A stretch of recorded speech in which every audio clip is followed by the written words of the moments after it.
ওরে গন্ধ সকর নামটি বাই গো টাইটাল দুনিয়া ওরে আমার সাথে পড়তে নামাজ এই না ওরে বলছে মা জননী নামাজ আমি পড়বো কার লাগিয়া নামাজ পড়লে কি পাবো মা দুনিয়ায় থাকি ফরিদের আব্বাই বলছে বাবা তুমি জানো না নামাজ পড়লে বকশিস করবেন আপের আব্বা না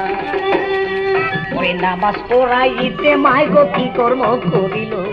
চিনির পুরিন্দা বেন্দে ওরে যায় নামাজ নিচে রাইখা দিল ওরে নামাজ পড়লে চিনি পাঠায় আমার